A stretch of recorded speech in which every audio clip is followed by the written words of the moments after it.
On va tâcher de mêler le plaisir et le sérieux, et l'étude, et l'écologie, et la campagne.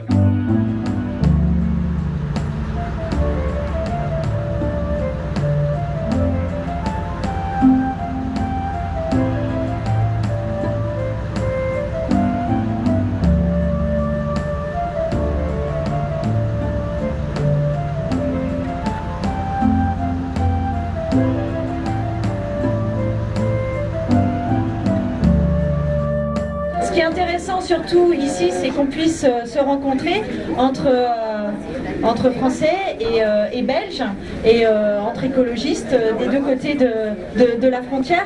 Et je pense que ça c'est plutôt moi c'est plutôt pour cette raison que je suis venue ici cet après-midi pour participer à cette magnifique croisière sur l'Escaut. On veut voir ça. On veut voir ça sur nos autoroutes.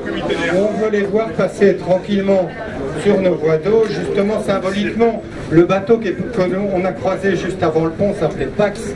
Et bien voilà, c'est l'équivalent de 60 camions Smirnoff qui sont passés pendant qu'on est en croisière. Ça ne nous a pas dérangé, c'est pas dangereux, c'est moins polluant, c'est 5 fois moins de gasoil par tonne transportée. Et c'était très symbolique, je pense, pour notre croisière, de militants écolos croiser ce genre de bateau, donc je le répète, qui remplace 60 camions Smirnoff.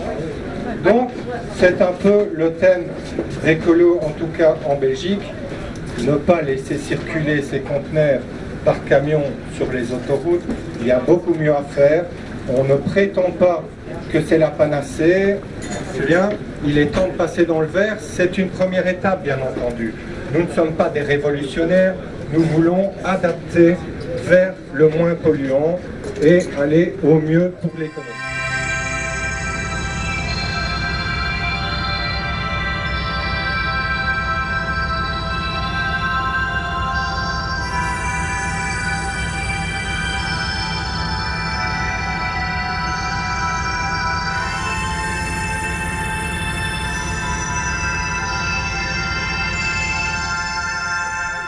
Ici, au centre de ce qu'on appelle maintenant l'Eurométropole, Lille, Tournai, Courtrai.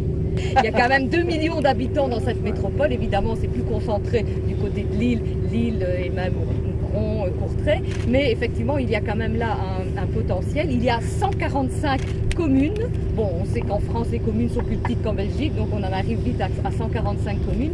Donc c'est quand même un projet qui nous tient à cœur à nous en tant que Verts, parce que travailler au sein d'une région, ça a un sens, parce que ça nous permet de travailler avec évidemment des économies d'échelle, ça nous permet de travailler écologiquement certainement de manière plus intéressante. C'est très très intéressant pour nous d'être là à la fois belge et française, parce que évidemment pour une série de questions, et le centre de glisse n'en est qu'une, mais il y en a bien d'autres. On a navigué aussi sur l'Escaut, perçu tous les problèmes à la fois de la navigation intérieure, des berges, de la gestion du fleuve. Toutes ces questions transfrontalières, c'est évidemment ensemble, vers français et vers belge, qu'on veut les gérer, et vers de la région Wallonie-Picarde. Et par ailleurs, évidemment, on sait aussi, nous trois, qui sommes candidates aux élections européennes, que c'est aussi dans un cadre européen qu'on pourra porter et parfois impulser des choses utiles et intéressantes. Nous sommes ici à quelques représentants de la CIAO, qu'on peut aussi prononcer CIAO, la coordination internationale des Alpes occidentales. Alors pourquoi est-ce qu'on a rebaptisé comme ça la région?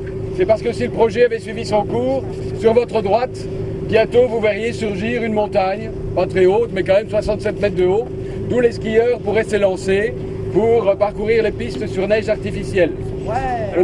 Au bas de cette petite montagne, on pourrait trouver des pistes de ski de fond, des pistes de snowboard, des pistes pour pratiquer le patinage sur glace artificielle, etc.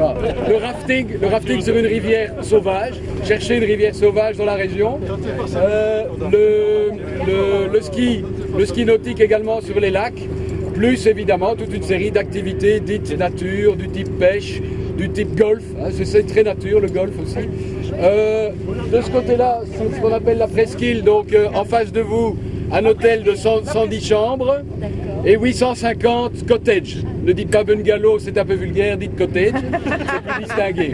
L'ensemble de la zone représente 350 hectares et 229 serait appelé à être modifié. On est en phase de modification de plan de secteur. Alors effectivement, Isabelle le disait, ben oui, nous on a un petit peu du mal avec ça.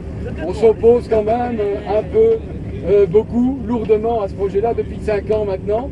Le projet avait le soutien des bourgmestres des 3 communes concernées, à savoir Antoing où nous sommes, à savoir Brunehaut de l'autre côté et Perruet encore de l'autre côté. Les choses ont évolué favorablement dans la mesure où l'enquête publique a récolté plus de 5500, plus de 5300 courriers défavorables. Alors Antoing est pour, Brunehaut est contre la partie sud, donc cette partie-là, hein, si on voit le canal qui est là, la partie sud, Brunehaut a dit non, oui au nord, mais a sorti toute une série de conditions, et Perruet a dit non, à une majorité.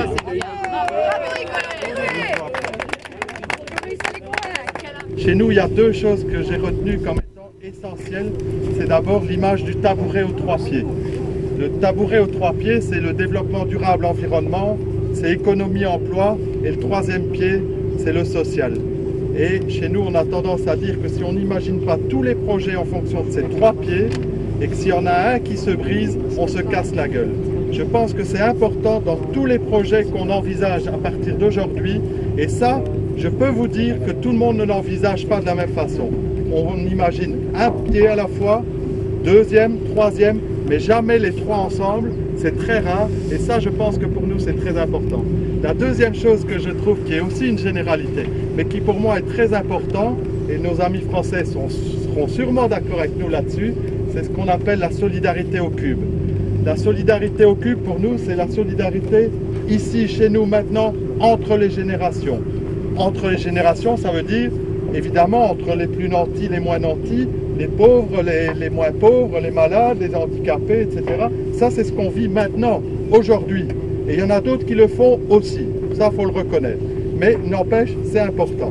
Le 2e, et ça, les gens le font déjà beaucoup moins, ou alors ils nous retrouvent maintenant sur notre discours. Moi, dans les débats que j'ai pour l'instant, c'est extraordinaire comme on vient sur nos thématiques. C'est la solidarité pour les générations futures. Et ça, quand on disait ça il y a 5 ans, 10 ans, c'était pas évident qu'on nous retrouvait là-dessus. Hein.